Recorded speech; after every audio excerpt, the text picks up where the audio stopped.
মেয়েটাই বলছে, এমনি করে লুকিয়ে লুকিয়ে কতকাল আমরা প্রেম করব, তুমি আমাকে বিয়ে করে নাও।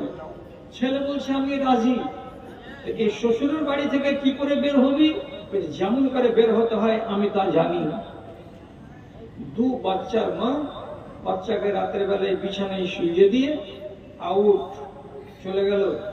আর ওই গ্রামের দক্ষিণ মাথার ছেলের সঙ্গে বেরিয়ে গিয়ে, আমাদের দেশে যেগুলো কাজী আছে এখনকার জমানায়, আল্লাহ এগুলো কাজীর ভেতরে 100টার ভেতরে একটাকে জান্নাত দিবেন, আর বাকি 99টা কাজীকে ওর গলায় বংশী দিয়া জাহান্নামে ঢুকাবেন। এ কথাটা কাগজ লিয়েছেন, আমি লিখে দিচ্ছি। 99টা কাজীকে আল্লাহ তাআলা জাহান্নামে ভরবেন এদের কুকীর্তির কারণে। টাকা ঝাড়েন, বিবি ছাড়িয়ে নেবেন, তাও ছাড়িয়ে দেবে। রাত 12টার সময় যদি কাউকে বিয়ে করতে চান তাও বিয়ে করিয়ে দেবে। ওর গার্জেন কোথায়, ওয়ালি কোথায়? হাজি সাহেবকে আমরা গার্জেন বানিয়ে দিলাম, বিয়ে ঠুকে দেবে। খালি মাল ঝাড়েন। এরা কারা? এরা কাজী সাহেব। চলে গেল সকাল 8টার সময়, দিয়ে দু ছেলের মা, ওই ছেলেটার সঙ্গে বিয়ে পড়া হয়ে গেল। কাজী সাহেব বলছে, তুমি আগে তোমার স্বামীকে ডিভোর্স দাও। ডিভোর্স মানে কি? তালাক দাও, তাহলে তুমি আমাকে বিয়ে করতে পারবে, এই ছেলেটাকে বিয়ে করতে পারবে। তখন বেলা 8টার সময় ওর স্বামী আছে কেরালায়, ওর স্বামীকে তালাক দিয়ে দিল, কাগজ তৈরি করে দিল কাজী সাহেবের কালকে ডেট দিয়ে। আর আজকের ডেটে এই ছেলেটার সঙ্গে তখনই 2 ঘন্টা পরে বিয়ে পড়িয়ে দিল। আর ওই কাগজখানাকে পোস্ট অফিসে দিয়ে স্বামীর অ্যাড্রেসে পাঠিয়ে দিল। 8 দিন পরে ছেলেটা যদি পাচ্ছে, পড়ে যদি দেখছে, তো বলছে, তোমাকে আমি তালাক দিলাম। দৌড়ে দৌড়ে এরোপ্লেন ধরে দমদমে নেমে তারপরে ট্রেন ধরে বাড়ি আসছে। তো ততক্ষণে খবর কি, তোমার বেটা আমাকে গ্রামের দক্ষিণ মাথার জমশেদ মুন্নার বেটাকে বিয়ে করে নিয়েছে। আল্লাহ, এটা বিয়ে হবে? হয়ে যাবে এটা বিয়ে? যতক্ষণ পর্যন্ত স্বামীর কাছ থেকে কোনো মেয়ে ছেলে তালাক না নিবে, 90 দিন গত না হবে, ততদিন অন্য কাউরির সঙ্গে বিয়ে করা যাবে না। এক, মেয়েটি যদি স্বামীর কাছে তালাক না নেয়, যদি খোলা করে নেয়, খোলার মানে কি, মোহরানাটা স্বামীকে ঘুরিয়ে দিবে। আর দেওয়ার পরে সামনাসামনি স্বামীকে বলবে, স্বামী তোমার সঙ্গে আমার বনে না, আমি তোমার ভাত খাবো না, তুমি আমাকে আজাদ করে দাও, তুমি আমাকে মুক্ত করে দাও, তোমাকে তোমার মোহরানা ঘুরিয়ে দিলাম। এভাবে যদি করে দেয়, স্বামী বলবে, তুই যখন আমার ভাত খাবি না, আমি তখন তোকে ছেড়ে দিলাম, বাদ দিয়ে দিলাম, তোকে আজাদ করে দিলাম। যদি স্বামী মেনে নেয়, তাহলে ওই মেয়ে ছেলেটিকে কমসে কম যেদিন তার স্বামী তাকে আজাদ করলো, সেদিন থেকে নিয়ে 1 মাসের মধ্যে একটা মাসিক হওয়া পর্যন্ত তাকে অপেক্ষা করতে হবে। একটা মাসিক যখন হয়ে যাবে, তখন প্রমাণ হয়ে যাবে মেয়ে ছেলেটির পেটে বাচ্চা নাই, সুতরাং সে অন্য জায়গায় বিবাহ করতে পারবে, নচেত অন্য জায়গায় বিবাহ করতে পারবে না। আপনি বলবেন কেন পারবে না? এরা দুজন যে রাজি, তো রাগ করিয়ে না। আন্ধুয়া গ্রামের লোক, যা বলছি আপনাকে আমি কোরআন হাদিসের কথা বলছি। রাসূলুল্লাহ বলেছেন, লা ইয়াসকি আহাদুকুম মা'আহু যারআ গায়রিহি। হে আমার উম্মতিরা, তোমরা কেউ যেন, কোন মুসলমান যেন তার নিজের পানি অন্য লোকের অন্যর জমিতে না পটাতে যায়। মানে পরের জমিতে সেচ দিতে যেও না, নিজের জমিতে সেচ দাও। নিজের জমিতে সেচ দেওয়া যাবে। আল্লাহ রাব্বুল আলামিন কোরআনে মেয়ে ছেলেকে বলেছেন, হারসুল লাকুম, এটা হলো তোমাদের জমি, এটা হলো তোমাদের ভূমি। যে জমিতে বসে আছো, এখানে কি হবে? আপনার গম হবে, সরিষা হবে, আর ফসল হবে। আর ওইটাকে যে জমি, আল্লাহ তাআলা বলেছেন মেয়ে ছেলের জমি থেকে কি পয়দা হবে? মাওলানা পয়দা হবে, মাস্টার পয়দা হবে, ডাক্তার পয়দা হবে। রব্বুল আলামিন মেয়ে ছেলেকে ভূমি বলেছেন, মেয়ে ছেলেকে জমি বলেছেন। সুতরাং ওইটা হলো একটা লোকের জমি। ওই জমিটাতে তার মালিক সেচ দিয়ে রেখেছে। সেচ দিয়ে রাখার মানে কি? রাগ করার কথা নয়, সেখানে সে বীজ ফেলে রেখেছে। বীজ দিয়েছে কেন? ফসল হবে এই জন্য। পরের জমিতে সেচ দিও না, ওই জমিতে সেচ দেওয়া আছে। কার জমিতে সেচ দেব? যেদিন প্রমাণ হয়ে যাবে যে এই জমিটা পরের নয়, সেদিন তুমি সেখানে সেচ দিতে পারবে। কবে হবে এইটা? আপনাকে কি শিখালাম? তালাক যদি হয় তো 90 দিন বসে থাকতে হবে, আর খোলা যদি হয় 1 মাস দাঁড়াতে হবে। তারপর যদি দেখা যায় যে 1 মাসের পরে মাসিক হলো না, তাহলে ওই মেয়ে ছেলে বিয়ে করতে পারবে না। কেন পারবে না? ওর স্বামী ওকে খোলা দিয়ে দিয়েছে, ঠিক, কিন্তু ওই স্বামীর যে বিছন ফেলা ছিল জমিতে, সেই বিছন কিন্তু বহাল হয়ে গেছে। তার মানে পেটে বাচ্চা আছে। যতদিন বাচ্চা দুনিয়াতে না আসবে ততদিন তুমি পর পুরুষের কাছে যেতে পারবে না। বুঝে যাচ্ছে কথা? আচ্ছা, এইবার এটা কেন বললাম? আমার মনে হয় 95টা ছেলে জানে আর 95টা মেয়ে জানে যে এইভাবে করাটা জায়েজ নয়। কেন নয়? হালাল বংশ হারাম হয়ে যাবে। কেমন হারাম হয়ে যাবে? স্বামী আছে বিদেশে, লুকিয়ে তুমি কোন ছেলের সঙ্গে নাজায়েজ কাজ করে নিলে, তোমার পেটে বাচ্চা ঠেকে গেল। 1 মাসের পেট কেউ বুঝতে পারবে না। 1 মাস পরে স্বামী এলো, মেলামেশা হলো, বুঝতে পারলো না যে আমার স্বামী না আমার স্ত্রী গায়ে ভারী। স্ত্রী ধরা দিল না, আমার পেটে যে বাচ্চা এসেছে এটা আমার স্বামীর না, এটা বাইরে থেকে আমি এনেছি। ও জানে কিন্তু বলতে গেল না। ঠিক আঙুলে গুনে 8 মাস, 8.5 মাস, 9 মাস পরে বাচ্চা ভূমিষ্ঠ হবে। স্বামী মনে মনে খুশি, আমার স্ত্রীর পেট থেকে একটা বেটা হয়েছে। আমার বাড়ি এসে শালে মুড়ে এমনি করে কোলে করে নিয়ে বেড়াতে বলবে, ওরে আমার দা বাপ রে, ওরে আমার ধন রে, ওরে আমার কলেজা রে। কিন্তু এই ধন, এই কলেজা তোমার জন্ম দেওয়া নয়। আর তোমার স্ত্রী চলে গেছিল অন্য কাউরি কাছে, তোমার অবর্তমানে গিয়ে অন্য ছেলের কাছ থেকে বীজ নিয়ে পেটের ভেতরে বাচ্চা তৈরি করে নিয়েছে। তুমি বলছো এটা আমার বাচ্চা। এবার দেখা যাবে লোকটাও জানতে পারলো না, জীবনে কোনো মানুষের সামনে ভেদ খুললো না, এভাবেই থেকে গেল। স্ত্রীটাও একদিন ভুলিয়ে দেবে, আর 5টা ছেলের ভেতরে এটাও একটা ছেলে।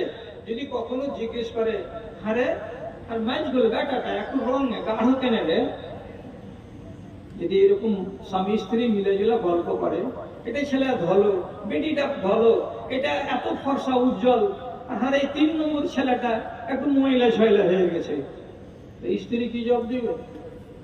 কে জানি, হয়তো তোমার বংশে কেউ এরকম কালো টাল্লা আছে।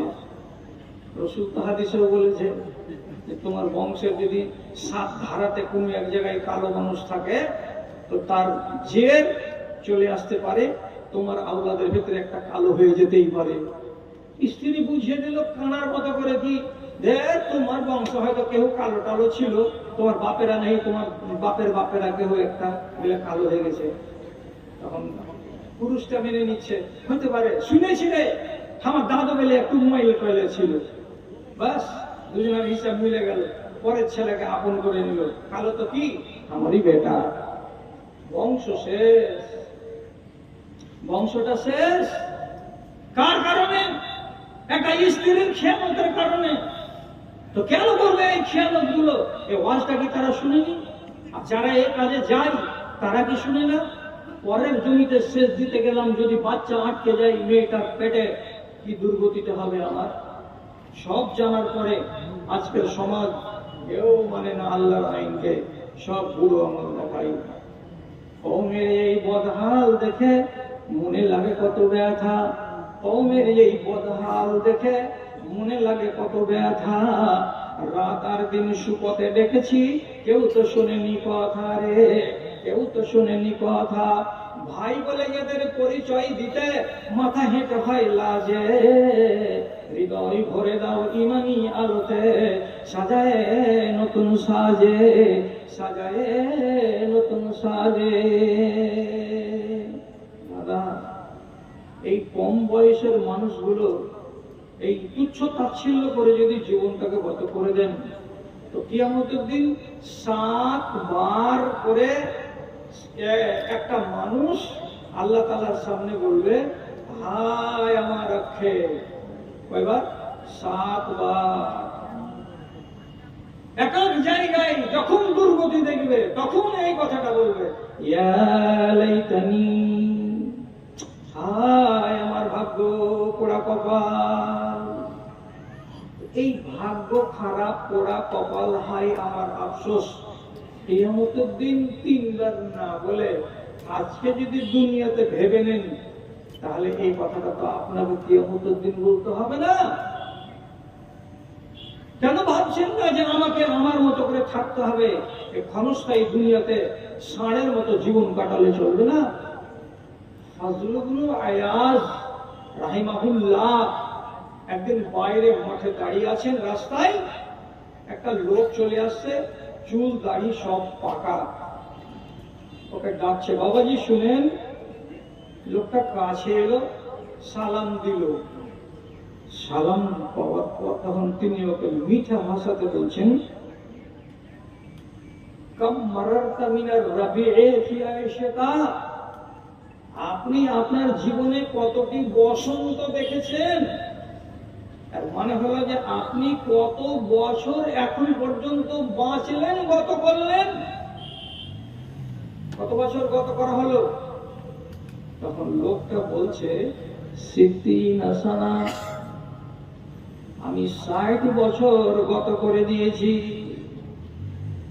ফজল ইবনে আয়াজ তখন ওকে মিঠা সুরে বলছে, ইন্নাকা তাসিরু ইলা রাব্বিকা ইয়াওমান ফায়াওমান ইউশাকু আন তাবলুগহু। আপনি যেদিন জন্মেছেন সেদিন থেকে আজ পর্যন্ত হেঁটেই যাচ্ছেন, হেঁটেই যাচ্ছেন, হেঁটেই যাচ্ছেন। কার দিকে? আপনার রবের দিকে, আপনার আল্লাহর দিকে আপনি হেঁটে যাচ্ছেন। তবে আমি এইটুকু বলতে পারি, 60 বছর আপনার হাঁটা হয়ে গেছে, আপনি আপনার রবের দিকে এগিয়ে চলে এসেছেন। অল্প কিছু দিন যেতে গেলে আপনি আপনার রবকে পেয়ে নেবেন, আপনার আল্লাহর সাথে মুলাকাত হয়ে যাবে। আর বেশি দেরি নেই বাবজান। 60 বছর হাঁটছেন, 60 বছর ধরে নিজের আল্লাহর দিকে এগিয়ে এসেছেন, কবরের দিকে এগিয়ে আসছেন, খুব তাড়াতাড়ি পেয়ে যাবেন আপনি আল্লাহকে। বেচারি বয়স্ক মানুষ চমকে গেল, আর দিয়ে ফজল ইবনে আয়াজের মতো আলেমের সামনে হঠাৎ করে বলছে, ইন্না লিল্লাহি ওয়া ইন্না ইলাইহি রাজিউন। আপনি তো ঠিক কথা বলেছেন, আমি তো 60 বছর ধরে যে হাঁটছি, আমি তো একদিন আমার রবকে পেয়ে যাব। আর আপনি বললেন খুব তাড়াতাড়ি পেয়ে যাবেন, কারণ 60 থেকে 70 বছর তো আমাদের বয়স, তাহলে আর বেশি দিন আপনাকে হাঁটতে হবে না। ভয় হয়ে গেল জান। তখন ফজল ইবনে আয়াজ ওকে বলছেন, আচ্ছা বাবা, আপনি যে বললেন ইন্না লিল্লাহি ওয়া ইন্না ইলাইহি রাজিউন, আর মানে জানেন? বলছে, হ্যাঁ জানি। কি? আমরা আল্লাহর জন্য এবং নিশ্চয় আমাদেরকে আল্লাহর দিকে ফিরে যেতে হবে। তখন ফজল ইবনে আয়াজ বলছেন, আল্লাহর কাছে যে ফিরে যেতে হবে, এই কথাটা আপনি বুঝতে পারছেন? তাহলে নিশ্চয়ই এই কথাটা বুঝতে পারছেন আপনি যে আল্লাহ আপনার সঙ্গে কিছু কথা বলবেন। বোঝা মানুষ চোখগুলো ডকডক করছে পানিতে, যে হ্যাঁ কিছু মনে হয় আল্লাহ তাআলা বলবেন। যে বাবা ওই কথাটা বলিয়েন, আপনি ঠিক করে বলেন, আপনি যে আল্লাহর কাছে চলে যাবেন আর আল্লাহর কথা বললেন যে আমি আল্লাহর জন্য আর আল্লাহর কাছে আমি ফিরে যাব, তো আল্লাহ তাআলার কাছে যখন আপনি ফিরে যাবেন, আপনাকে কিছুই বলবেন? আল্লাহ বলবে। কি বলবে? বলছেন ইয়াউমা ইয়াকুমুন নাসু লিরাব্বিল আলামিন। আল্লাহ তাআলা তো কোরআনে বলে দিয়েছেন প্রত্যেকটা মানুষকে তার রবের সামনে খাড়া হতে হবে, মুখোমুখি খাড়া হতে হবে। কিসের জন্য? তো হিসেব দেওয়ার জন্য। তো আপনাকে আল্লাহ তাআলা কিছু হিসেব বলবেন, কোনো কথা আপনার কাছে শোধাবেন, কয়টা প্রশ্ন করবেন আল্লাহ আপনাকে। আপনি কি প্রশ্নগুলোর জবাব দেওয়ার জন্য তৈরি আছেন বলেন তো? বেচারি থরথর করে কাঁপছে, কোনটা প্রশ্ন করবেন আল্লাহ, আর আমি জবাব দিতে পারবো কি পারবো না, কি হবে তখন আমার যদি জবাব দিতে না পারি।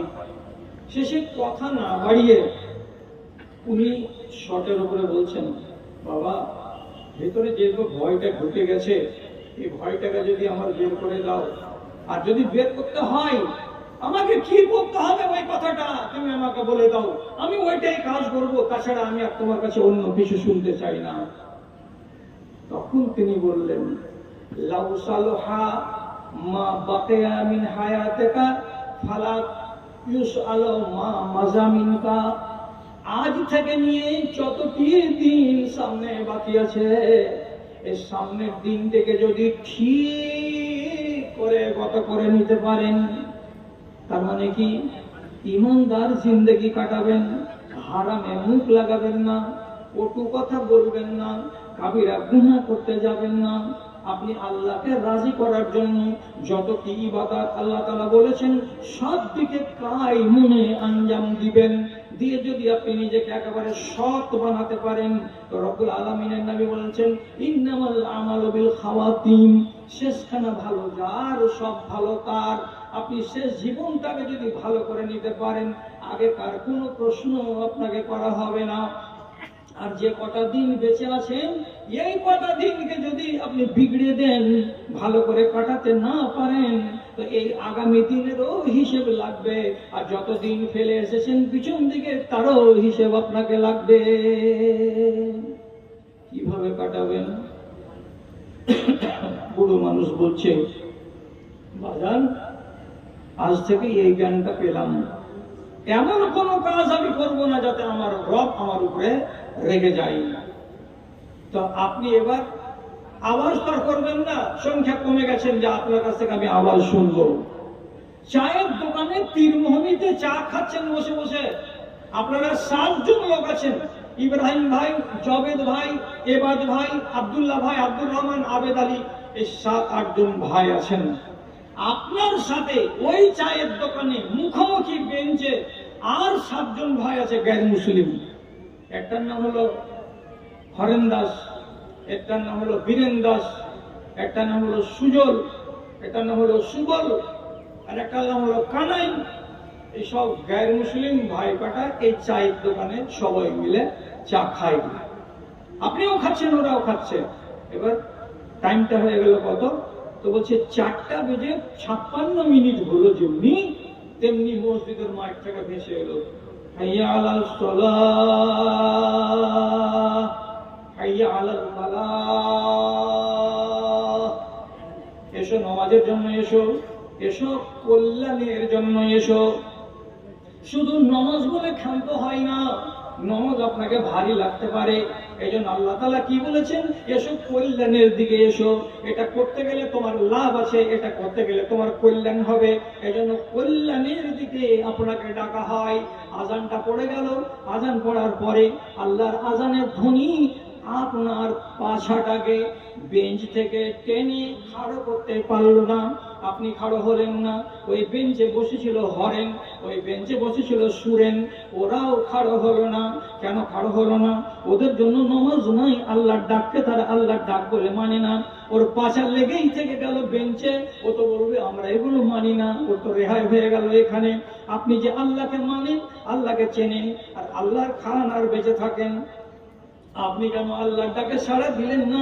বেঞ্চটাকে কেন ছাড়তে পারলেন না? জায়গাটাকে ছেড়ে দিয়ে যেখান থেকে আওয়াজ আসছিল সেখানে কেন যেতে পারলেন না? যদি যেতে না পেরে থাকেন তাহলে আপনাকেই ফয়সালা দিতে হবে। কিয়ামতের দিন নয়, আজকের দিনেই দিতে হবে। আপনার মধ্যে আর আপনার সাথে যে চা খাচ্ছিল ধীরেন বসে বসে, তার মাঝে কি তফাৎ আছে রে দাদা? আছে তফাৎ? কোনো তফাৎ নেই, ওরও সাজদা নেই, আপনারও সাজদা নেই। ওর আল্লাহর সামনে মাথা নত করা নেই, তো আপনারও আল্লাহর সামনে মাথা নত করা নেই। তবুও তো ওরা ইবাদত করে, তবুও তো ওরা ইবাদত করে। মন্দির দেখতে পেলে কমসে কম মাথাটা এমনি করে। ট্রেনে বসে থাকতে থাকতে যদি দেখে যায় যে বটগাছের তলায় মন্দির আছে, এখানে বসে বসে এমনি এমনি করবে, করে শ্রদ্ধা দেখাবে, এটা কে? এটা আমার ভগবানের মন্দির। যেদিন হবে কালী পূজার রাত, সেদিন না পারলেও কমসে কম 10টা বলগুলো জ্বালাবে, 10টা কুপিগুলো। গরিব হতে গেলে 10টা জ্বালাবে, ধনী হতে গেলে 2000টা জ্বালাবে। কাকে রাজি করার জন্য? ও নিজের খোদাকে রাজি করার জন্য। ও তো ইবাদত করেই যাচ্ছে। আর আপনি কি করলেন? মুসলমান যে আপনার নাম। আর কতদিন থাকবি বসে? বল রে নাদান বল, হাহাকারকে মুছে দিতে আমার সাথে চল, তোরা আমার সাথে চল। পানির দামে রক্ত বিকায় জ্ঞানীদের এই দেশে, ধনীরা সব ধনী হলো, গরিব চুষে চুষে রে, গরিব চুষে চুষে। চল দুনিয়াকে পাল্টে দিরে, দেখাই বাহুর বল। আর কতদিন থাকবি বসে?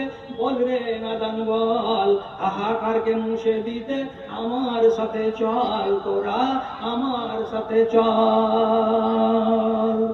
আমার টাইম আছে রাত 1টা পর্যন্ত। কয় মিনিট আর টাইম আছে? ঘুরে দেখুন তো। আচ্ছা, কয় মিনিট টাইম আছে? আর 5 মিনিট। আচ্ছা, আর 5 মিনিট আছে। তো তানভীর এসেছে? আচ্ছা, এসেছে। আর একটা চ্যাংড়া বক্তা আছে। বুড়া গালাকে কত কাল হবেন? যেগুলো আর দামড়া আছে, দামড়া গুলোকে বেশি বাড়িতে হবে, ওকে দিয়ে মই দাবাইতে হবে। মই কেমন কায়েম হয়ে যাবে। আর যেমনি কেমন কায়েম হয়ে যাবে, সেই দিন আপনাকেও হিসেবের জন্য দাঁড়াতে হবে, আমাকেও হিসেবের জন্য দাঁড়াতে হবে। তাহলে যদি এইটা মতলব ধরা হয়, তো এই দিনটা কাছে আসতে আর বাকি নেই, অল্প কিছু বাকি আছে।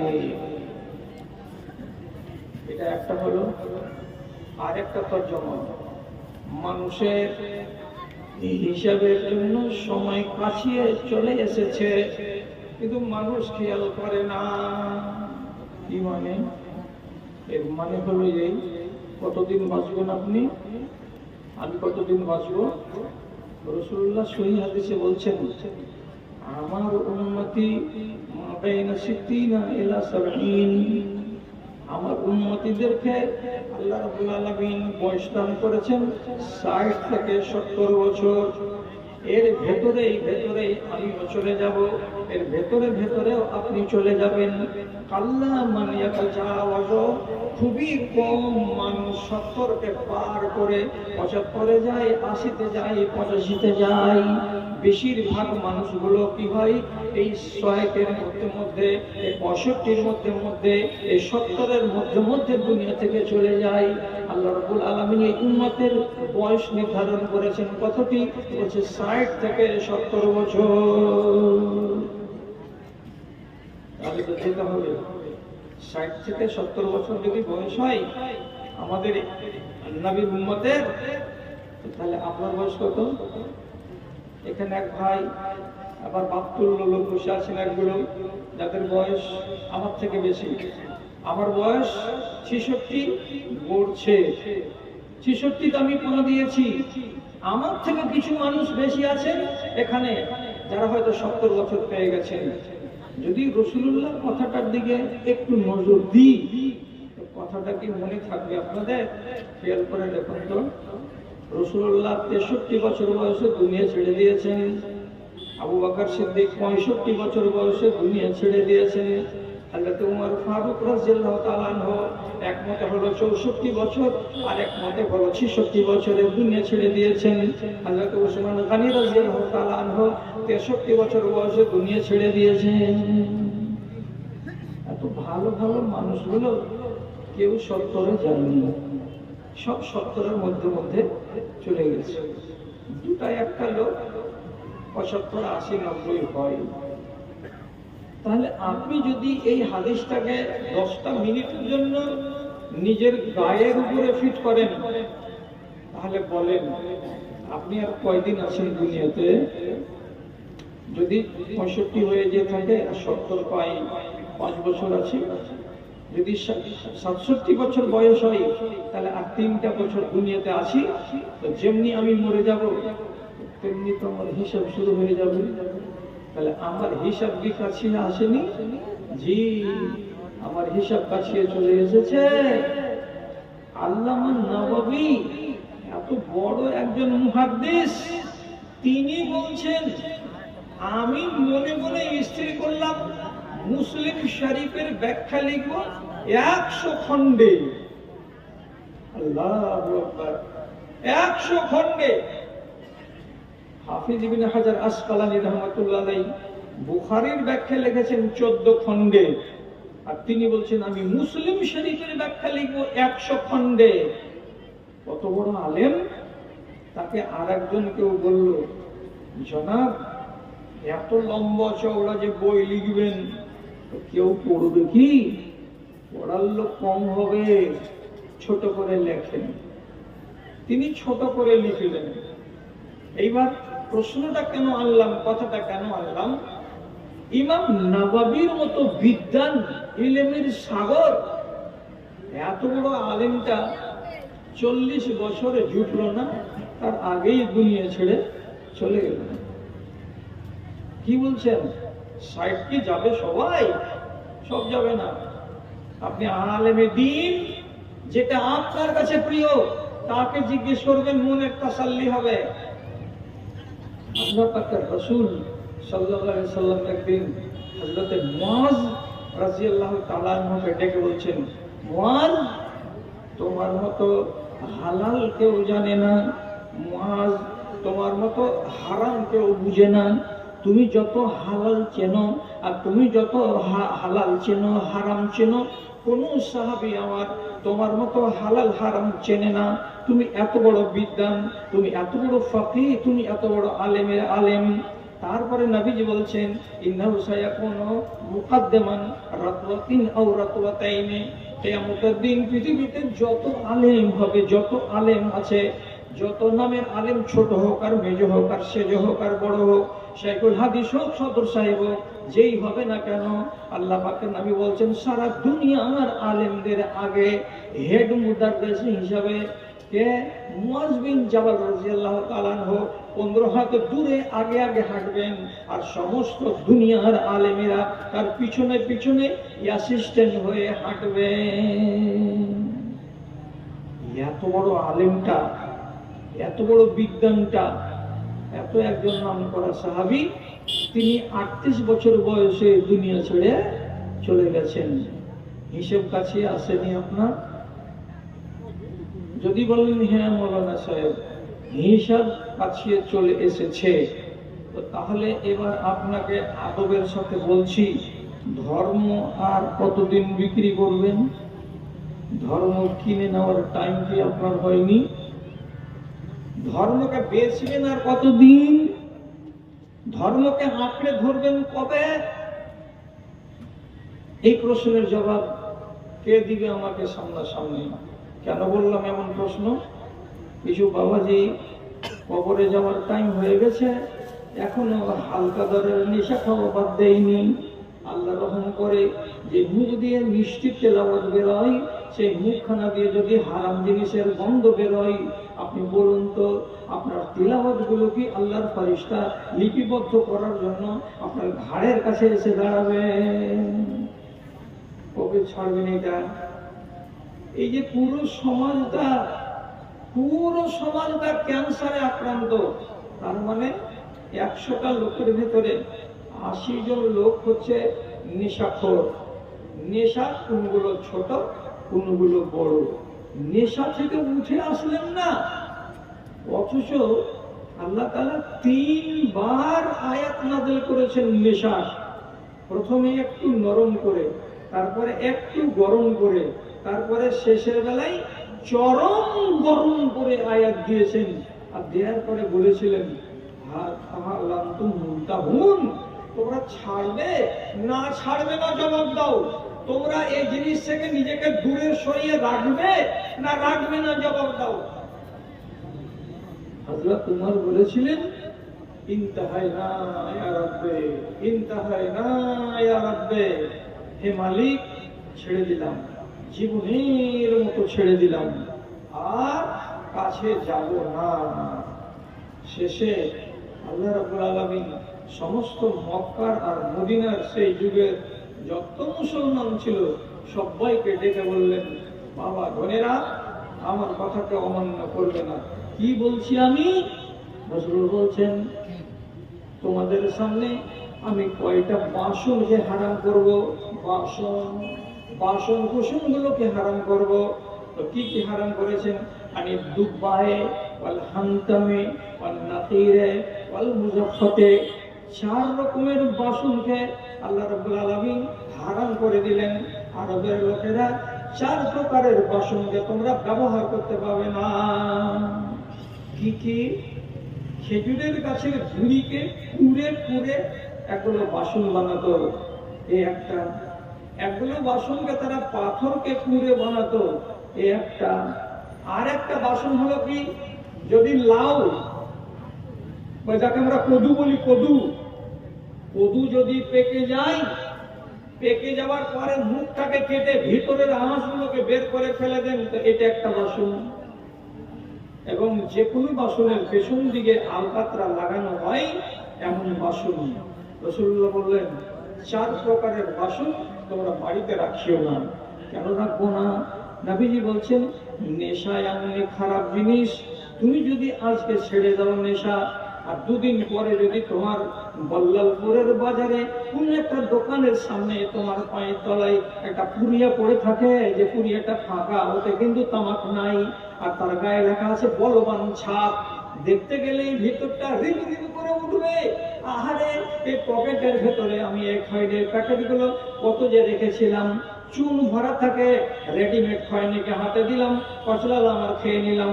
কত যে মজা করেছি, আর চোখের সামনে পড়ে আছে, জিটা যেন বিষ বিষ করে উঠলো। আরেকবার যদি পেতাম আমি, তো আপনার মনটা যেন বিষিয়ে না উঠে, আপনার পুরাতন ব্যথাটা যেন জেগে না যায়।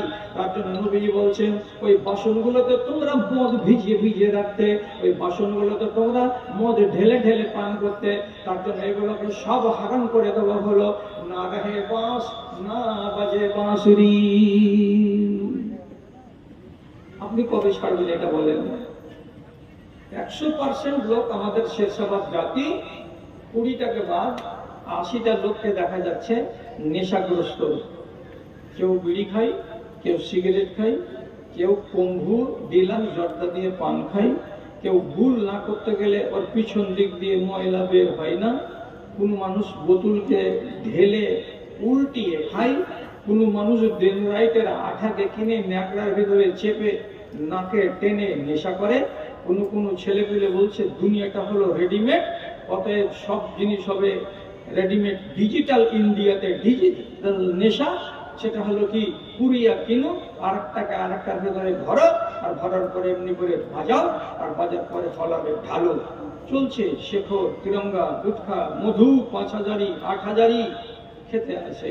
100টার ভেতরে 80টা লোক যে কোন ধরনের নেশাতে ডুবে আছে, আর বাকি 20টা মানুষকে আল্লাহ তাআলা নেশা থেকে বাঁচিয়ে রেখেছেন, কিন্তু অন্য রোগে আবার ফাঁসিয়ে রেখেছেন তাকে। তাহলে আপনি কি বিশ্বাস করেন না যে আপনার হিসাবের দিন কাছে চলে এলো? কেউ ধর্মকে কেনার জন্য বাড়ি থেকে বেরিয়ে বছরকে বছর গত করে দিচ্ছে, আর আপনি সুখে বাড়িতে খেতে পাচ্ছেন। ধর্ম আপনার বাড়িতে আছে, বাড়ির পাশে জামে মসজিদ, সেখানে জুমাতে গেলেই আপনি ধর্মের জ্ঞান পাবেন, অথচ আপনি ধর্মকে বলে তুলে নিতে পারলেন না। একটা কথা বলবো কি, একটু খেয়াল করেন তো।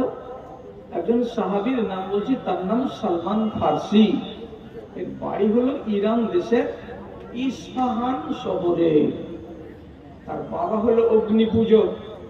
বেটাকে বলছে, আমার মরার পরে তুমি হবে এই পূজার মণ্ডপের মালিক, তোমাকেই মালিক বানাবো, এটা পবিত্র কাজ। কি কাজটা?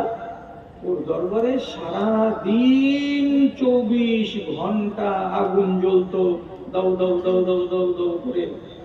লেবার রাখা থাকতো লকড়ি দেওয়ার জন্য। 1 মিনিটের জন্য যদি আগুন নিভে যায়, চামড়া তুলে দিবে লেবারের, তুই আমার খোদাকে নারাজ কেন করলি যে আগুন নিভিয়ে গেল? দেখে থাকতে হবে চোখ চোখ করে আগুন যেন 24 ঘন্টার ভেতরে 1 মিনিটের জন্য না নিভাই। এরা ছিল অগ্নি পূজক। বিশাল জমি ছিল সালমান ফার্সির বাবা বাড়ি থেকে 10 কিলোমিটার দূরে। ওখানে গেল, একদিন বলছি বেটা আমি আজকে যেতে পাবো না সেই কামাত বাড়িতে, আজকে তোমাকে যেতে হবে কামাত বাড়িটা দেখে আসো সারাদিন কি হলো কি না হলো। সালমান ফার্সি গেলেন, যাওয়ার পরে বাপের জমিদারির পাশে ছোট্ট একটা কামরা, ওখানে গিয়ে যদি দেখছেন তো 10-12 জন লোক কি করছে। কি করছো কি করছো? ওদের যখন কাজ শেষ হলো তখন বলে কি করছিলা তোমরা? ঘটনা যে তুমি এই লোকটা যে ছেলেটা শেষ করো না। তো বলছি আমরা নামাজ পড়ছিলাম, ইবাদত করছিলাম আল্লাহ। সাথে সাথে সালমান ফার্সি বলছে ইন্না দীনাকুম আহাব্বু ইলাইয়া মিন দীনি আবী, আমার বাপের দিন যেটা আমি জানি সে ধর্মের চাইতে তোমাদের ধর্মটা বড্ড ভালো। আমাকে ভালো লাগলো। তারপরে বলছে আচ্ছা আপনাদের ধর্ম কিছু শিখবো তো কোথায় পাবো? তো বলছে আমাদের এখান থেকে সিরিয়া আছে হেডকোয়ার্টার, ওখানে যেতে হবে, তাহলে এই ধর্ম সম্বন্ধে সবকিছু জানা যাবে। বাপকে যে ফাঁকি দিয়ে আর পার পাবে না, তো বলছে ভাইজান আমি সিরিয়া যাব। কেন? আমাদের জমির পাশে যে লোকগুলো আছে খ্রিস্টান, এদের ধর্মটা আমাকে ভালো লেগেছে, আমি ওদের ধর্মের জ্ঞান নিব। বাপ আতঙ্কিত হয়ে গেল যে ছেলে হাতছাড়া হয়ে যাবে, পায়ে বেড়ি লাগিয়ে দিল। 8 দিন হলো না, পায়ের বেড়িকে খুলে দিয়ে রাতারাত চলে গেল আবার ওই জায়গায়, আর ওই কাফেলার সঙ্গে চলে গেল সিরিয়া। টানা 4 বছর একটা রাহেবের কাছে থাকলো। শিখলো কি? গাধার ডিম, কিছুই শেখা হলো না, খালি সেবা করা হলো। মরবার পরে বলছে হুজুর আপনি তো মরে যাচ্ছেন, আমি যে কিছু শিখবো বলে এসেছিলাম তো শিখা তো হলো না, তো কোথায় যাব আপনার মরার পরে? তো দম যাচ্ছে পাদ্রীর। তখন বলছে বাবা এখান থেকে দক্ষিণ দিকে একটা জায়গা আছে 150-200 কিলোমিটার দূরে, জায়গাটার নাম হলো নাসিবাইন। নাসিবাইনে চলে যাও, ওখানে একটা পাদ্রীকে পাবে, ওর কাছে গিয়ে তুমি ধর্মের জ্ঞান পাবে, এখানে আর তুমি থাকিও না। চলে গেল নাসিবাইন। এখানকার পাদ্রী 1.5 বছর পর মরছে। তখন ফের সালমান ফার্সি বলছেন আপনি যে মরে গেলেন তা আমাদের দিন সম্বন্ধে কিছু জানা হলো না, তো কিছু বলবেন না আপনি? তখন এই পাদ্রী ওকে বলছে বাবা যদি ধর্মের খোঁজ ভালো করে নিতে চাও এখানে আর থাকিও না, দক্ষিণ দিকে চলে যাও, একটা শহর তার নাম হলো আমুরিয়া। আমুরিয়াতে যাও, ওখানে একটা পাদ্রী পাওয়া যাবে, ওর কাছে গিয়ে তুমি দিন শিখে নিও, এখান থেকে তুমি চলে যাও। আমুরিয়া গেল, এখানে 2 বছর কাটালো। কাটার পরে এও মরতে বসলো। এই বলছে কি যে এখানে তুমি থাকিও না, চলে যাও। আরেকটা দক্ষিণে শহর আছে তার নাম হলো হিমস। হিমস শহরে চলে যাও। হিম শহরে গেল। তো যাওয়ার টাইমে যে লোকগুলোর সাথে যাচ্ছিল সে লোকগুলো বদমাশি করে তার মাল ছিনিয়ে নিল এবং তাকে এরা গোলাম বানিয়ে দিল, তাকে এরা দাস বানিয়ে দিল যে তুমি আমাদের হাতে বন্দী, সুতরাং তুমি আর স্বাধীন নও। হিমস গেল, আর যাওয়ার পরে 3 থেকে 4 দিন থেকে মদিনার কুরাইজা বংশের ইহুদিরা মার্কেট করতে এসেছিল হিমসের বাজারে, এদের হাতে অল্প টাকাতে বিক্রি করে দিল কাকে? তো সালমান ফার্সিকে। ওখান থেকে তিনি চলে এলেন কোন জায়গায়? বনু কুরাইজা নামক গ্রামে। যেদিন আমুরিয়া শহর ছেড়ে আসেন। সেদিন ওইখানকার পাদ্রী বলেছিল, যে ধর্ম তুমি খুঁজে বেড়াচ্ছ সেই ধর্ম এখানে পাওয়া যাবে না, এমন একটা জায়গায় তোমাকে যেতে হবে যার দুই পার্শ্বে আছে বড় বড় খেজুরের বাগান এবং তার চারিদিকে আছে পাহাড়, আর সেই পাহাড় খেজুরের গাছ বেষ্টিত একটি সমতল ভূমি। সেই ভূমিতে পাওয়া যাবে একজন আল্লাহর বান্দাকে। আমি তাওরাত পড়ে জানতে পেরেছি তিনি হবেন শেষ নবী, তার কাছে ধর্ম পাওয়া যাবে যেটা তুমি খুঁজছো, তাছাড়া কাউরি কাছে পাওয়া যাবে না। এবং তোমাকে বলে দিচ্ছি, সেই নবীকে চিনতে গেলে ভালো করে মাথাতে রাখো, ওই লোকটা সাদকা খায় না, দান নিবে, আতিয়া নিবে, সাদকা খাবে না। দুটো হলো, 3 নম্বর তার ঘাড়ের কাছে পেছন দিকে পায়রার আন্ডার সমান মাংসপিণ্ড বেড়ে আছে, এটা হলো নবুয়তের পরিচিতি। 3খানা জিনিস যদি দেখতে পাও তো ওরই পায়ের তলাতে পড়ে দিন খোঁজ করি, ওখানে দিন পাবে। তাছাড়া কোনো জায়গায় তুমি আমাদের পিছনে ঘুরে ঘুরে ঘুরে ঘুরে দিন পাবে না। 16 বছর বয়সে বাপের বাড়ি ছেড়েছে ইস্পাহান শহর, মদিনাতে বানু কুরাইজাদের বাড়িতে চাকর হয়ে এলো। তখন তার বয়স ঐতিহাসিকরা লিখছেন 24 বছর। তাহলে 16 বছর বাপের বাড়ি থেকে বেরিয়ে 24 বছরে পড়লেন, এর মানে হলো কি 8খানা বছর খালি চলে গেল কি কাজে? ধর্মকে খোঁজার জন্য। এই মাঠ আর ওই মাঠ আর ওই মাঠ করে গাড়িয়ে গাড়িয়ে 8খানা বছর গত হয়ে গেল। তিনি একদিন তার ইহুদি মালিকের খেজুরের বাগানে কাজ করছেন, খেজুরের গাছের উপরে চড়ে। এমন সময় ওই ইহুদির ছোট ভাই কুবা থেকে এসে, মসজিদে নববী থেকে এসে নিজের বড় ভাইকে বলছে, ভাইজান জানো কি রে, একটা লোক দেখলাম, লোকটাকে দেখতে বড্ড ভালো লাগছে, মুখের কথাগুলো বড্ড মিষ্টি, তার চারিদিকে একটা দল বসে আছে, তার ইশারায় তারা মরার জন্য তৈরি হয়ে আছে। এই লোকটা নিজেকে বলছে আমি নবী। কথাটা যেমন দু ভাইয়ে বলছে, খেজুরের গাছের উপর থেকে সালমান ফার্সি শুনে নিয়ে তখন ওইখান থেকেই আওয়াজ দিয়ে নিচে দিকে বলছে, কোথায় আছে চাচা, কোথায় দেখে এলেন? তখন আসল মালিক বলছে, চুপ করলি, মারবো গালে একটা চড় দিয়ে তোর গাল টাড়া করে দেবো, কাজ কর। আমরা দু ভাই গল্প করছি, ওগুলো তোর শোনার কি আছে? দিল বসে না কাজে। মালিক বাড়ি গেল, গাছ থেকে নামলো, মালিকের ভাইকে বলছে কোন জায়গায়? এখান থেকে 5 কিলোমিটার দূরে। সালমান ফার্সি মালিকের বাগানের এতটি খেজুর আসলে বেঁধে নিয়ে টন করে চলে গেলেন মসজিদে নববীতে। আর যাওয়ার পরে ঠিক চেহারা দেখে রসুল্লাহকে চিনেন না, যে কাল রসুলের কাছে যে খেজুরের এই পুটলিটাকে দিয়ে দিচ্ছেন, দেওয়ার পরে বলছেন, হাজিহি সাদাকাতুল্লাহ, এই জিনিস আপনাকে সাদকা দিলাম, তাজা তাজা খেজুর আছে আমার মালিকের বাগানে, লম্বা লম্বা সুন্দর সুন্দর সাইজ, আপনি খান মন ভরে যাবে। রাসূলুল্লাহ শুনলেন, তার মুখ থেকে যেটি সাদাকা খুললেন, খোলার পরে একটাও খেজুর মুখে দিলেন না। সবজি মসজিদে যতজন লোক ছিল সবাইকে 2টা 4টা 5টা 6টা করে বিলিয়ে দিলেন, নিজে খেলেন না। সালমান ফার্সি দূরে দাঁড়িয়ে দাঁড়িয়ে এমনি করে মুখ খেলাচ্ছে না। মানে এটা কি, যে 3খানা লক্ষণ আমাকে বলা হয়েছিল, একটা লক্ষণ পেয়ে গেছি। আমি দিন খুঁজে বেড়াচ্ছি আজ 8 বছর ধরে, সে দিনের সন্ধান হয়ে পেয়েছি। একটা লক্ষণ তো আমার মিলে গেল। চলে গেলেন ফেরত।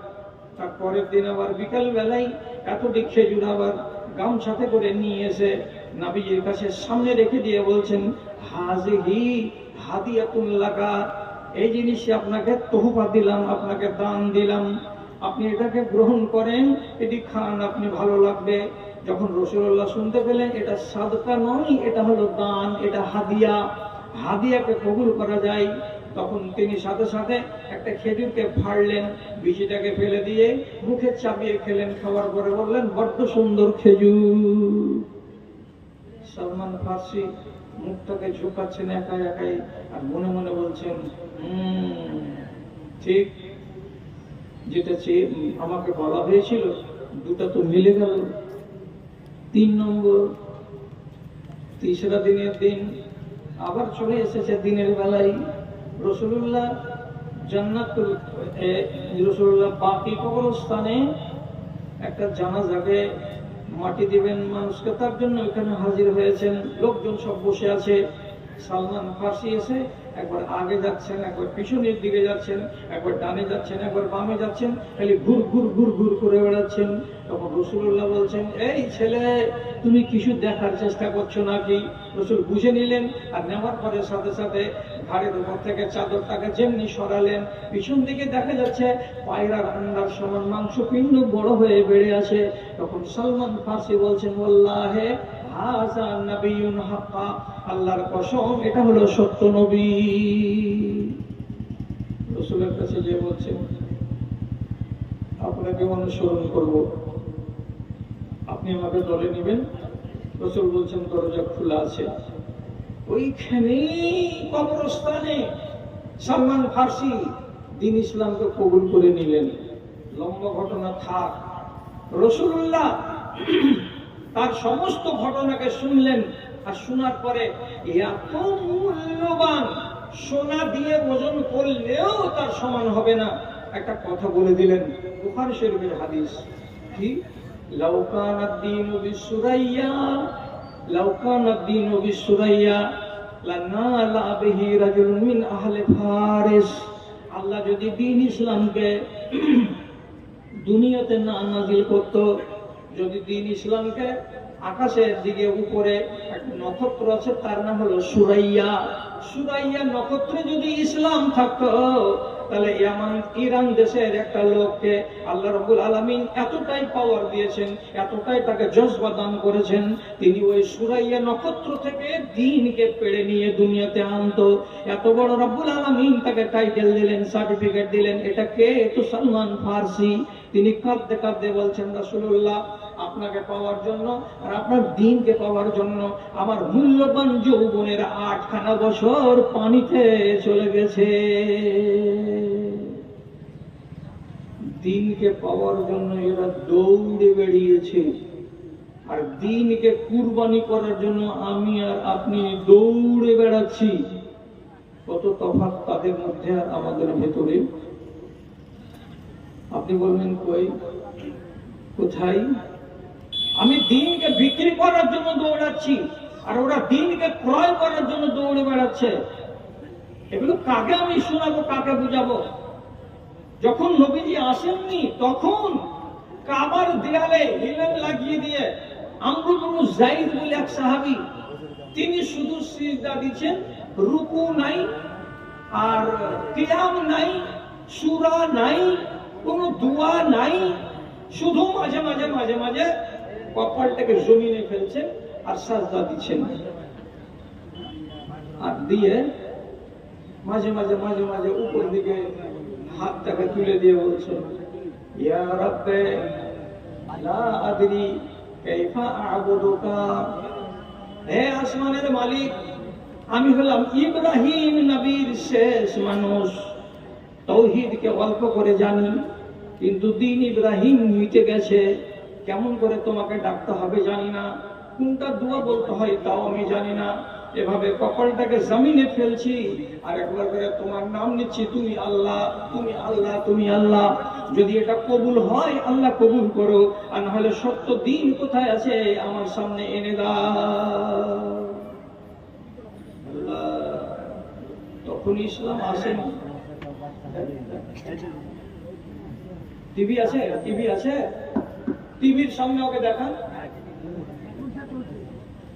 দেখান, এই টিভি ওলা, এই মেয়েটাকে দেখা। একটা ছোট্ট বাচ্চা হারিয়ে গেছে, নাম হচ্ছে তার তামান্না, গ্রামের পরিচয় দিতে পারে না, তো কার ছেলে আছে অবশ্যই তার মা হতে জানতে পারছেন।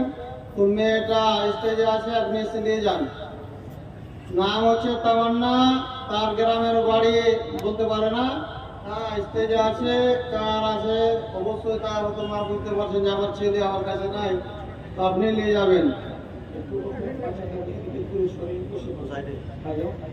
দূরেই রাখুন, ওখানে ওর মা বাইরে আসবে, গেটখানে আসবে সে।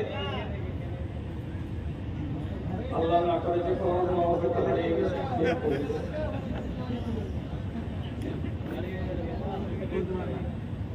হ্যাঁ, তো কি বলছিলাম? দাঁড়ান, ছেড়ে দেন, আর কথা বলবেন না। যে ইবাদত তো করছি আল্লাহ, এটা যদি কবুল হয়তো করো, আর না হলে আসল দিন কোথায় আছে আমাকে দাও। কে বললো চলে যাও মিশরের দিকে, দিন পাওয়া যাবে। বেচারি লাহারি পানি বেঁধে সেঁধে চলে এলো মিশরের এলাকায়। বেরিয়ে বেরিয়ে বেরিয়ে বেরিয়ে খোঁজ পেল, খেপা এগুলো তো কি খুঁজে বেড়াচ্ছিস? দিন দিন দিন দিন করে বেড়াচ্ছিস, দিন তো তোর দেশে আছে। কোথায়? মক্কায় আর মদিনায় শেষ নবী আবির্ভূত হয়েছেন। আবার এই লোকটা কেমন? একই দস্তরখানে, রসুলের বয়স ধরেন 25 বছর, তখন খাবার খেতে বসেছে, তো ওই টেবিলে ছিল মাংস। রসুলুল্লাহর সামনে বলছে যাইদ ইবনে আমর, আমি এই মাংস খাবো না। কেন? এরা আল্লাহর নামে জবে করে না, এরা পুতুলের নামে জবে করে, মাটির খোদার নামে জবে করে। রসুল আগে থেকে চিনতেন কিন্তু লোকটাকে, কিন্তু 40 বছর বয়স হলো তখন নবী হলেন। আর তার আগে আগে দিন খোঁজ করার জন্য বেচারি চলে গেছে মিশরের এলাকায়। তারপরে খোঁজ পেয়ে যদি চলে আসছে দৌড়ে দৌড়ে দৌড়ে, তাড়াতাড়ি মদিনা যাব, তাড়াতাড়ি রসুলকে দেখবো, তাড়াতাড়ি রসুলের কাছে দিন শিখবো দিন শিখবো। দৌড়ে দৌড়ে আস্তে আস্তে কপালে নেই মদিনা থেকে 3-4 দিন আগেকার রাস্তা দূরে ছিল, এমন কোন জায়গাতে কিছু ছিনতাইকারী লোক তার মালটিকে ছিনিয়ে নিল, আর ওই যাইদ ইবনে আমরকে মার্ডার করে দিল। বেচারি মদিনা পর্যন্ত পৌঁছিতে পেলেন না, আর রাসূলুল্লাহর কাছ থেকে দিন শিক্ষা করতে পারলেন না। যখন নবীজি খবর পেলেন এইরকম এক লোক আপনার কাছে দৌড়ে আসছিল দিন শেখার জন্য, রাস্তাতে মরে গেছে, তার নাম যাইদ ইবনে আমর, তখন আল্লাহ পাকের নবী বলছেন, খেয়াল রাখো লোকেরা, কিয়ামতের দিন আমাকে যারা মানে তারা আমার উম্মত, ঈসাকে যারা মানে তারা ঈসা নবীর উম্মত, ইব্রাহিমকে যারা মানে তারা ইব্রাহিম নবীর উম্মত।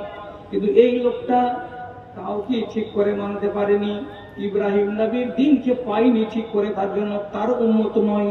আমাকে পাইনি এই জন্য সে আমার উম্মত নয়। কিন্তু তিনি একটা উম্মত হিসাবে একাই হাসরের ময়দানে খাড়া হবেন এবং আল্লাহ রাব্বুল আলামিন তাকে একটা নতুন নাম দিবেন উম্মতের, আর দিয়ে তাকে সম্মান জানাবেন, এবং এই লোকটা ইনশাআল্লাহ কিয়ামতের দিন জান্নাত যাবে। দিন খুঁজে বেরিয়েছেন, আর আমি দিনকে বিক্রি করে বেড়াচ্ছি। এটা তো আমার তফাৎ। কবে জ্ঞান হবে আপনার? ভালো করে কথা কালাকে একটু কান দিয়ে শুনেন। যদি বলেন বেয়াদব মনকে বাঁধতে পারছি না, বেয়াড়া মনকে কাবু করতে পারছি না, কাবু করতে না পারতে গেলে কিছু লক্ষণ আছে, সেগুলোকে যদি হাতে করেন ভালো হবে দিনটা, ভালো হবে জীবনটা, ভালো হবে ব্যবহারটা। কি বলছি কথাটা শুনেন। আপনার যৌবনকালের কোন ছবি আছে আপনার? যদি বলে হ্যাঁ আছে, ছবিটাকে বের করেন আর নির্জন ঘরে যান, ছবিটাকে টেবিলের উপরে রেখে দেন, আর হাতে একটা আয়না নেন। আয়না নেওয়ার পরে নিজের চেহারাটা, এখনকার যেটা চেহারা সেটাকে একবার আয়নাতে দেখেন, আর একবার বাম দিকে ছবিটাকে একবার ওর দিকে তাকান, এটাও আপনি, আর আয়নাতে যেটা ভাসছে এটাও আপনি। আপনাকে তখন এই ছবিগুলোকে দেখে দেখে ফাইসালা করতে হবে, আর 8টা থেকে 10টা প্রশ্ন তৈরি করতে হবে। কি? 1 নম্বর, দাঁতটাকে এমনি করে খুলবেন, দেখা যাবে সাইডের দুটো দাঁত ফাঁকা। যৌবনকালে কিন্তু সামনের দাঁতগুলো ঝরে পড়েনি, টনটনে হয়েছিল। আপনি বলবেন, আহারে আমি তো এই লোকটা সেদিন তো দাঁতগুলো কত টলটল করছিল, আজকে দাঁতগুলো আঁকা বাঁকা হয়ে গেছে এবং দুটো ঝরে পড়ে গেছে, দাঁতটা ফাঁকা হয়ে আছে। চামড়াগুলোকে দেখেন, আহারে, এটা 25 বছর বয়সের ছবি। চামড়াগুলো কত টলটলে হয়ে আছে, কত সুন্দর গ্লেজ আছে চেহারায়। আর আজকের দিনে কপালে কুচি লেগে গেছে, গালে কুচি লেগে গেছে। আর আজকের চেহারাটা সেই চেহারাটার সাথে কোনো মিল নাই। সেদিনকার দাড়িগুলো ছিল কালো কুচকুচে, আজকের দাড়িগুলো সবই হয়ে গেছে সাদা। তারপরে আপনি বলবেন এই চেহারাটাতে এই যে চোখ দেখা যাচ্ছে, এই চোখে কত পাওয়ার ছিল। 3 কোষ দূর থেকে, 1 কিলোমিটার দূর থেকে, 50 মিটার দূরে থেকে কোনো মানুষকে দেখেছি তো বলে দিয়েছি এটা অমুক আসছে।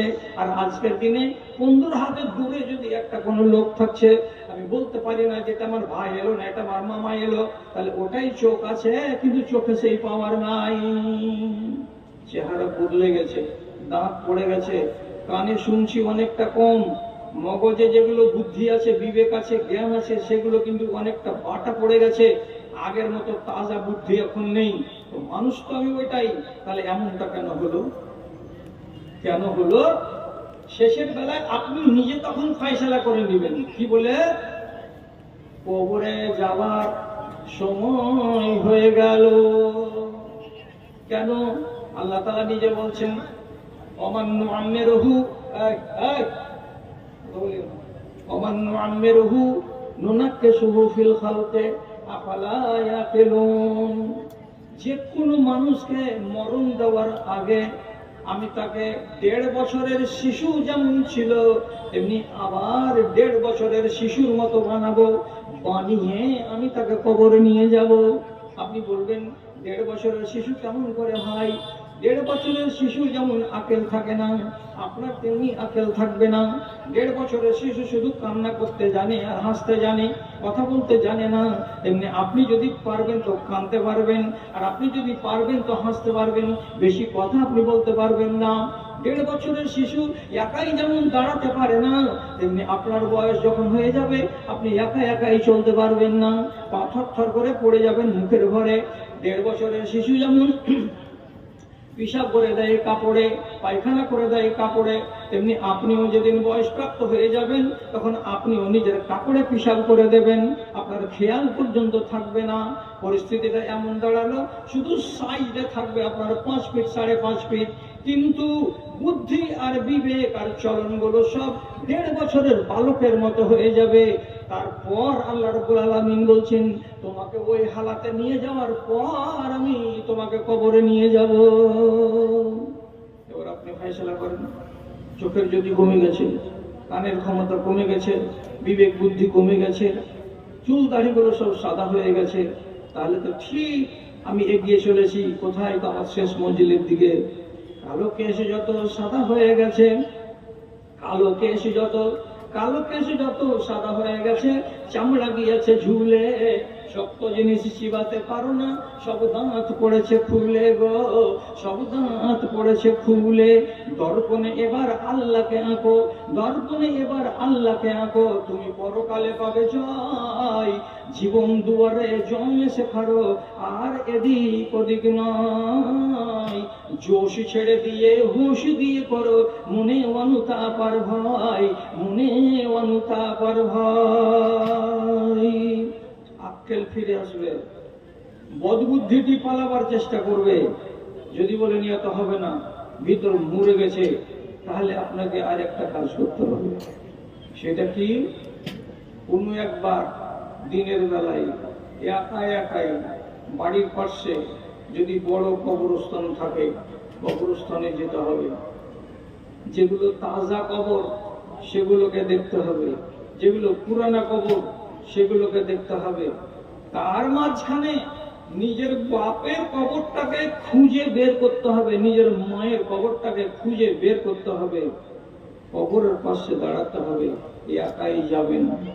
যাওয়ার পরে প্রশ্ন করবেন নিজের মনের সাথে, কি এই কবরটা মনে হয় 10 দিন হলো, এর টাটিগুলো সুন্দর হয়ে আছে। এই কবরটা মনে হয় 6 মাসের হয়ে গেল, এর টাটিগুলো কিন্তু পুরানো হয়ে গেছে। ওইখানে কবরটা মনে হয় 2 বছরের হয়ে গেছে, ওর উপরে টাটি ফড়কা কিছুই দেখতে পাওয়া যায় না। তার কোনায় দেখবেন এটা আমার বাপের কবর, কবরটা বসে গেছে, ডোবা হয়ে গেছে, বরাবর হয়ে নাই। ওখানে নিজের বাপকে মনে মনে মনে মনে কল্পনাতে এঁকে নিয়ে একা একাই প্রশ্ন করে বলুন, বাজান তোমার কবরে যাওয়া কতদিন হলো? 20 বছর হয়ে গেল। তাহলে আমারও তো কবরে যাওয়ার টাইম আর বেশি বাকি নাই। তোমার বয়স যেদিন 66 বছর ছিল তুমি মরেছো, আর আমার বয়সটা এখন 55 থেকে 56 হয়ে গেল, 58 হয়ে গেল। তো তোমার সমান যদি বয়স পাই, আর 4-5টা বছর বাকি আছে, আমাকেও তো এখানে চলে আসতে হবে। বাজান তোমার ঘরের ভেতরে একটা ফ্যান ঘুরতো, এখন কবরের ভেতরে ফ্যান ঘুরছে কিনা জানি না। তোমার ঘরখানার ভিতরে একটা মশা মাছি থাকতো না, সুন্দর একটা মশারি টাঙিয়ে দেওয়া হতো, আরাম করে তুমি ঘুমাতে। এখন তোমার কবরের চারিদিকে মশা মাছি উড়ে বেড়াচ্ছে, তোমার কষ্ট হচ্ছে নাকি বাজান বুঝতে পারি না। আব্বা তোমার বুকের সামনে কবরটা যে ধসে বসে গেছে, এতটি মাটি যে বুকের উপরে চাপা পড়ে গেছে, তোমার শ্বাস নিতে কষ্ট হচ্ছে নাকি, তোমার মনটার ভেতরে ব্যথা হচ্ছে নাকি, কিছু বুঝতে পারি না বাজান। 10 রকমের প্রশ্ন করবেন, আর কবরগুলোকে ভালো করে চোখ দিয়ে দিয়ে দিয়ে দিয়ে দেখবেন। দেখার পরে সেখান থেকে আধা ঘন্টা সময় কাটিয়ে বাড়ি আসবেন, মনটা বড্ড বিষণ্ণ হয়ে আসবে, মনটা বড্ড ভারী হয়ে আসবে। আর কবরকে দেখে যদি মন ভারী হয়, রাসূলুল্লাহ বলছেন তোমার তকদির ভালো। বেয়ারা মনকে ভালো করার জন্য ওষুধ কি বললেন নবীজি? কবরকে দেখতে যাওয়া। কবর দেখেন তো পরিস্থিতিতে অনুকূলে আসবে, আপনি ভালো হবেন। ভাইরে অনেক উপায় আছে, সেগুলো উপায় বলতে বলতে জীবন ক্ষয় হয়ে গেল, বয়স শেষ হয়ে গেল, কিন্তু আমি আমার জাত ভাইকে সোজা পথে টেনে আনতে পারলাম না। দাদা রাগ যদি না করেন, তাহলে বুঝার কথা আপনাকে বলছি। কোরআন মাজিদে সূরা ইনশিকাক বলে একটা সূরা আছে, ওই সূরাটার ভেতরে আল্লাহ রাব্বুল আলামিন কসম খেয়েছেন। কি বলে কসম? ফালা উকসামু বিশ-শাফাকে, লাল সূর্যের আমি কসম খাচ্ছি। সূর্য কখন লাল হয়? ডুবার সময় আর উঠার সময়। আল্লাহ তাআলা উঠার সময় লাল সূর্যের কসম খেচ্ছেন কেন?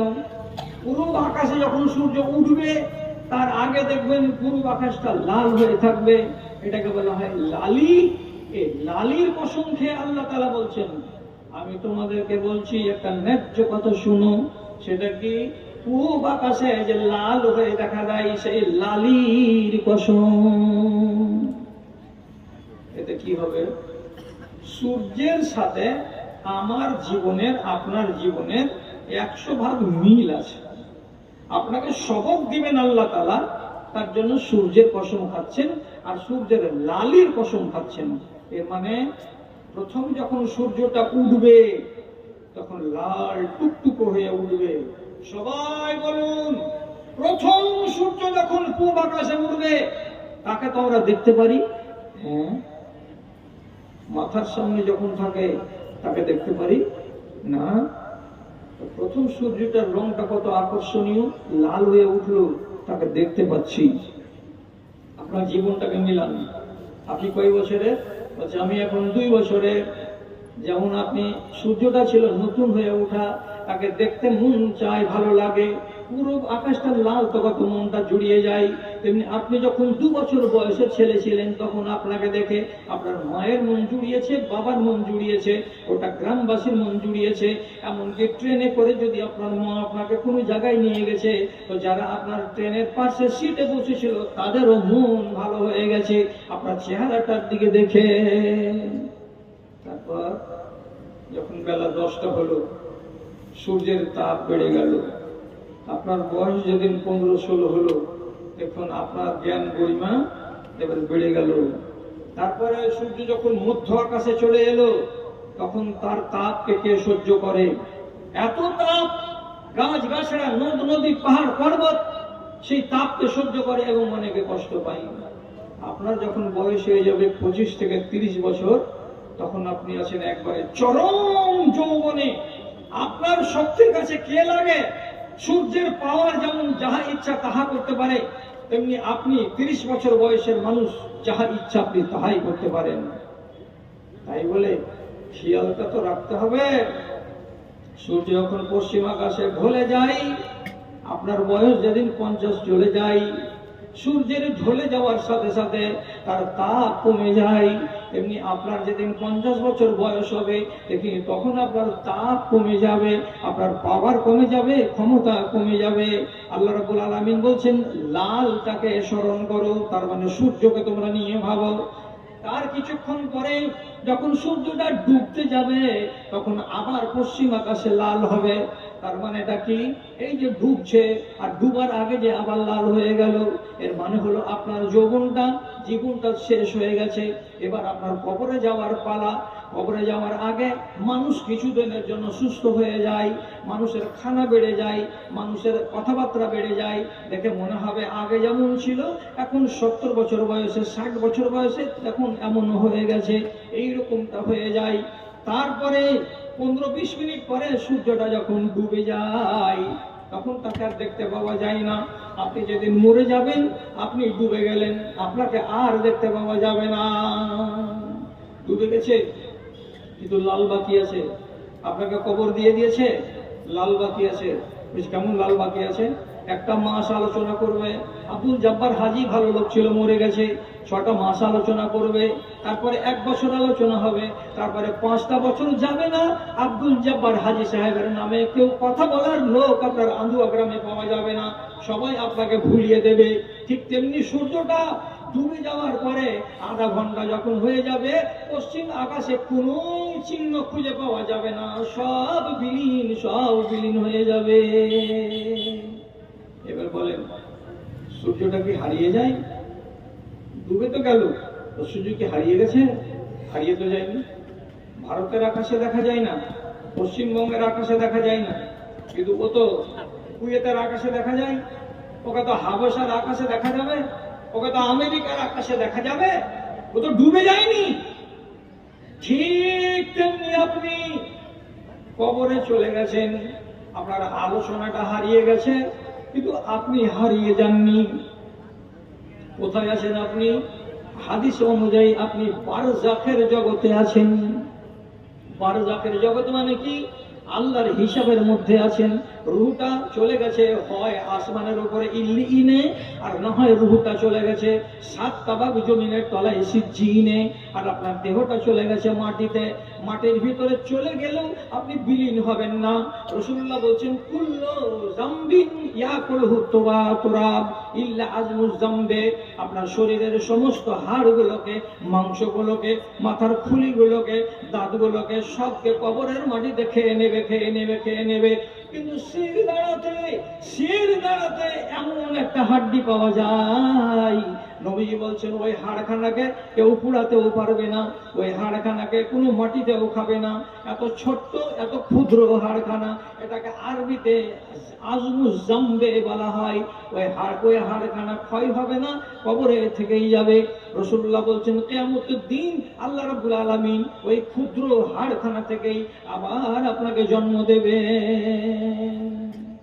তাহলে আপনি হারিয়ে যাননি। কোথায় আছেন? আলামে বারজাখে আছেন। আলামে বারজাখে আল্লাহর হিসাবের মধ্যে আপনি ধরা পড়ে আছেন। আবার আপনাকে জমা করা হবে। যেমন আবার সূর্যটা 12 ঘন্টা গত করার পর পূব আকাশে দেখা দিবে, তেমনি আপনি আবার দেখা দিবেন। কবে দেখা দিবেন? যেদিন আপনার সকাল হবে, অর্থাৎ যেদিন রব্বুল আলামিন কিয়ামত কায়েম করবেন, ইসরাফিল বাঁশিতে ফুঁক মারবে। তো আল্লাহ তাআলা কোরআন মাজিদে বলেছেন, ইয়াউমা ইউনফাখু ফিস সূরে ফাতাতুনা আফওয়াজা। যেদিন বাঁশিতে ফুঁক দেওয়া হবে, সেদিন তোমরা কবর থেকে বেরিয়ে নিজের রূহের সঙ্গে জড়ো হয়ে গিয়ে হাসরের ময়দানে তোমরা দৌড় লাগাবে। হাসরের ময়দানটা কোথায় হবে? রাসূল করিম সাল্লাল্লাহু আলাইহি সাল্লাম বলেছেন, হাসরের ময়দান হবে এখান থেকে পশ্চিম দিকে সিরিয়ার মাটিটাকে। রাসূলুল্লাহ নিজের বিবি উম্মে সালমাকে বলেছেন, উম্মে সালমা, এটাই হবে হাসরের মাঠ। আপনি আবার উঠবেন। কবর থেকে উঠার মানে কি? নতুন সূর্য উঠা। তাহলে আমাকে জ্ঞান দেওয়ার জন্য আল্লাহ রাব্বুল আলামিন কোরআন মাজিদে সূরা ইনশিকাকে 3 থেকে 4 খানা আয়াত আলোচনা করলেন। আপনি কি পাই আমার কি বদল হয়? বদল হয় না। আমরা তো সব দিনকে বিক্রি করালো, আমরা দিনকে এখন পর্যন্ত বিক্রি করেই যাচ্ছি। যেখানে পাচ্ছি সেখানে বিক্রি করছি, যেখানে পাচ্ছি সেখানে বিক্রি করছি। কেমন করে বিক্রি করে? দুটা বাচ্চার মা মমতার কাছ থেকে কন্যাশ্রীর টাকা পাবে, তো লিখতে হবে ফর্মে কি যে আমার বিয়ে হয়নি, আনম্যারিড সার্টিফিকেট দিতে হবে। 2 বাচ্চার মা আনম্যারিড সার্টিফিকেট ফর্মকে ফিল আপ করে প্রধানের কাছে নিয়ে গিয়ে বাড়ির প্রধান সিল সহি করে নিল, হেডমাস্টারকে দিয়ে দিল। হেডমাস্টার তার নামের ফর্মকে অনলাইনে উঠিয়ে দিল, মমতার দপ্তরে চলে গেল। 6 মাস পরে 25,000 টাকা চলে আসলো আপনার মেয়ে রোজিনার নামে। ফর্মে আপনি সই করেছিলেন, আপনি হলেন বাপ, বেটি সই করেছিল, এটা হলো আমার মেয়ে। প্রধানে একটা ফর্মে সই করেছিল, এই মেয়েটির বিয়ে হয়নি। 3টা বেঈমান 25,000 টাকাকে হালাল করার জন্য মিথ্যা কথা বলে তারা এইভাবে সরকারকে ফাঁকি দিয়ে টাকাটি নিয়ে নিল। যেদিন টাকা বেটির অ্যাকাউন্টে জমা হলো, মা এত খুশি মনে হচ্ছে গায়ে কাপড় রাখবে না। বাপ এত খুশি সেদিনে কাজেই গেল না যে আমার বেটির নামে 25,000 টাকা জমা পড়ে গেছে। কিসের টাকা জি? কন্যাশ্রীর টাকা। দাদারে, এটা কন্যাশ্রীর টাকা নয়, এটা 3 জনের ঈমান বিক্রি করা টাকা। খুব ভেজে ভেজে খাও, আর কিয়ামতের দিন শূন্য হাতে খাড়ো হবে। সেদিন না বুঝতে পারবে যে ঈমানকে বিক্রি করা কাকে বলা হয়। বিক্রি নয় তো কি? ঈমান। আমাদের দেশে যতগুলো মোড়ল আছে 90 জন ঈমান বিক্রি করা মোড়ল।